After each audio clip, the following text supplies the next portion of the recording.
All right, here you are, a brand new camera. So if you missed my recent post on the community tab, rest in peace to my old Sony FDR AX33 or whatever it was.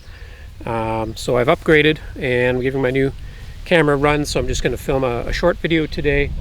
And today's video is a hot tip. Okay, when you're buying your work gloves, get a size larger than is what your normal comfortable fit and get these. Okay, so I was at Bass Pro Canada recently. I picked up a pair of size large work gloves, which is my normal size, and then I picked up these size extra large. You being a big baby looking for attention, Ziggy? And these are one of my favorite gloves. These are super common, super popular, the mechanics gloves. I use them for all kinds of different activities. So I've got these extra large gloves, so if I put those on, and then there's like a little bit of extra space in the fingertips. So what I've also got, and you can occasionally find these at Cabela's Bass Pro Canada as well, or maybe at other sports stores, and I've been using these for a few years, so they got a couple little holes in them, but these are a merino wool glove liner. These are your cold weather secret weapon.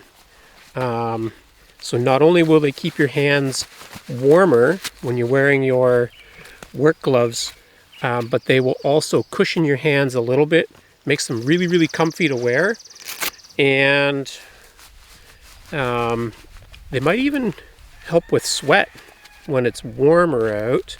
But they're very thin and very comfortable, so you still have your dexterity. So for example, I can wear those and I can still move around and do some pruning. I should still have dexterity for weeding, and then what I'm often wearing gloves for is like chopping wood. So these are really comfy for chopping wood as well. So that's my pro tip. Every year I do a field camp, a fall field camp with students, and my advice to them for hand comfort is to get a pair of work gloves, and that could be like a waterproof, like a neoprene kind of a glove, or it could be your leather kind of a glove, but to get them one size larger than you normally wear, and then wear a pair of these nice merino glove liners underneath. Some of them even have the fingertip that lets you scroll on your phone. My phone's ringing. Scroll on your phone and do stuff without taking your glove off your hand. So honestly, if you haven't done this before, do it. The merino glove liners, maybe I already said this, they're on the pricey side, but if you take care of them, they're going to last you a year, and they're going to be well worth the money in comfort.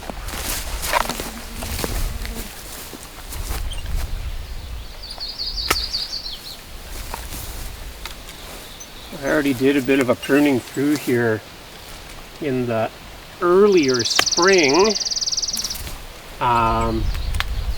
but I find once the leaves are on and the trees are in flower, it really helps you to spot all the little dead twigs that you missed previously, and then get in there and do like a final pruning on them.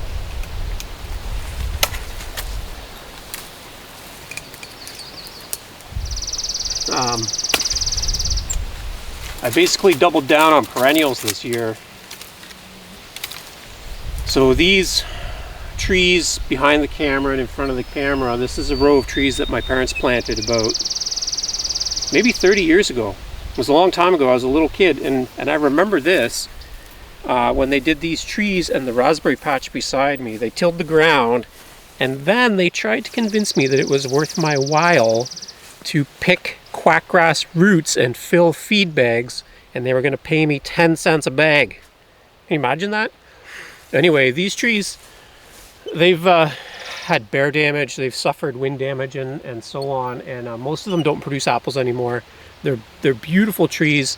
They have a ton of wildlife value, but they're not really producing apples. They're producing crab apples, and I can't really bring myself to take them out and replace them with more apple trees.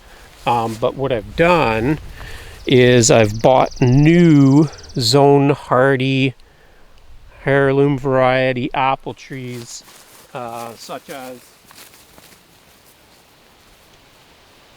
this guy over here, which is the Ashmead's Kernel.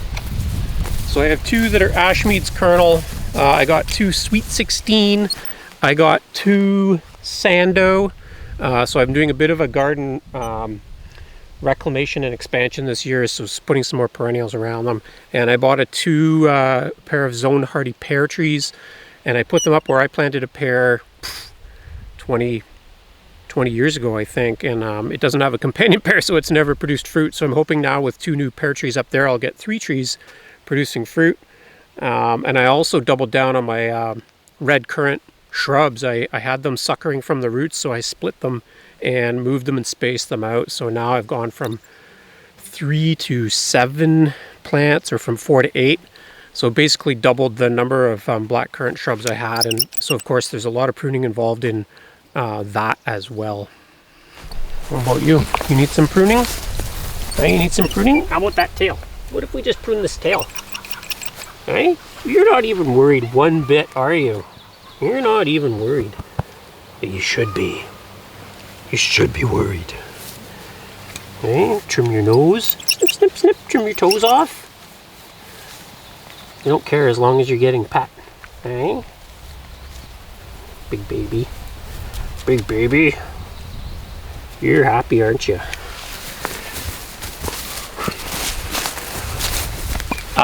Also, what did I measure this out to be? 1, 2, 3, 4 rows of raspberries, each 100 feet long. So it's a very substantial raspberry patch. It's very productive. It's been through periods of like attention and neglect, and you can see right now it's pretty grassy, but because I've been putting down a lot of bark chips from splitting firewood, that's helped to, ow, you bossy boss. It's helped to loosen the soil, so a lot of this quackgrass I can just pull up, and where the soil is soft, most of the root structure is coming up with it. And of course, I'm going to wear gloves because these little baby raspberries, there's always more of them than you want to grow. So when you go through, you want to be really generous with the number of them that you remove, but they, even when they're young, they still have prickles that can get in under your fingernails and stuff, so it's nice to have a pair of leather gloves when you're doing that work as well.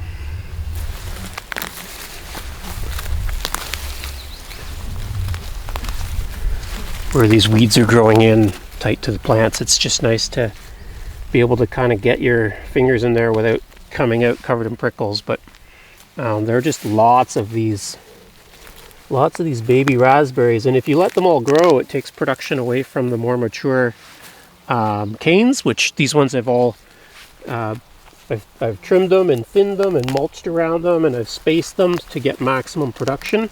You want second year canes for this variety of raspberries, so these are all my second year canes that I'm expecting to produce a lot of fruit.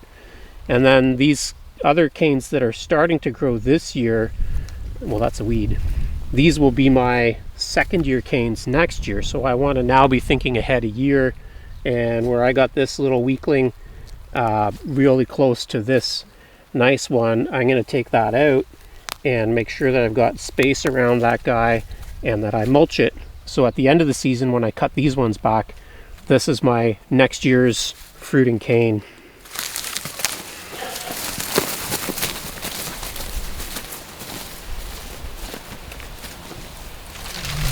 So these are all almost all apple whips that came up, or dead branches. So I figured, even though I'm not getting eating apples off these trees, I might as well practice my pruning techniques on them and at least maximize their health and productivity for the wildlife. So I went through this spring and piled all this up here. And now what I'm hoping is going to have happen is that where I've gone and now planted some field pumpkins in around the edges of this old compost pile, that they're going to grow here and then just climb all over this brush pile, and there'll be like nice big field pumpkins hanging from all these branches. So I just basically whacked out a couple holes into the side of this old compost pile and plunked a few seeds in there.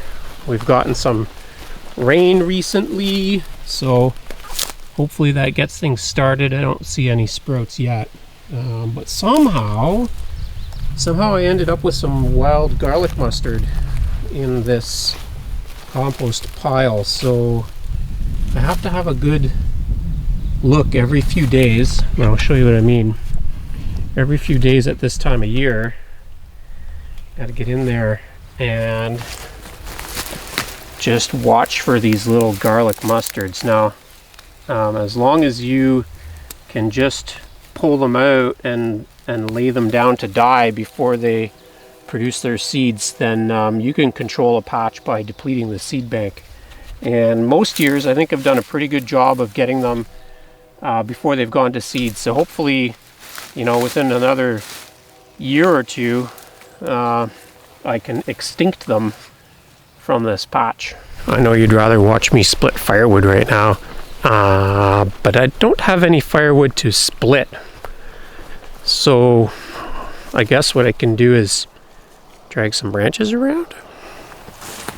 Actually, it's a good thing I came up here because I kind of forgot that I have a whole bunch of nice marigold starts. I put them in the shade here so they wouldn't get sunburned, but then I forgot to come up and water them. This tree is really shading my garden out.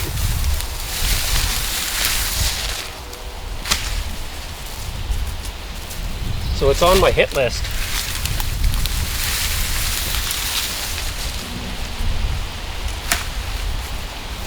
I cut all these branches last fall. Oh, that was maybe... Was I filming axes versus machetes? Or was I doing some machete testing? I remember swinging something fun around here anyway. Anyway, I cleared the bottom of the tree, anticipating that I would come in here with the chainsaw and finish it up, but I haven't yet.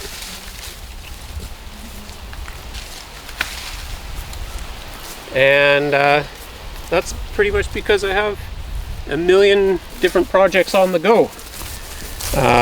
Big garden plans, managing my chicken flock, but don't worry, I'm doing some survival challenges this summer. I'm doing some catch and cooks this summer, doing some physical adventure challenges, whatever you might want to call that, like our 100-kilometer bike ride last year. We just did a 25-kilometer, 20 pounds rucking day. Anyway, there's all that kind of stuff. So I got my camera, new camera, back in action. So I've got a bit of catch up to do. I'll do a video. I'll just show you everything you missed while my camera was broken. And then I'm going to move forward with some other stuff this summer. I also have to start posting some more videos in my hours to days challenge. 72 hours of resiliency to 72 days. It might even be National Emergency Preparedness Week right now. So that's good timing for me to get into the next in that series. And as usual, if you got things you want me to show or do or test, drop comments below. I do have another nomadic box coming soon, so keep an eye on that because I'll do an unboxing, a review, and a rehome, which means that I move those sweet items from my home to yours through a random draw. Okay, so keep an eye on the channel, and always happy to get your comments, and I'll see you on the next one, YouTube.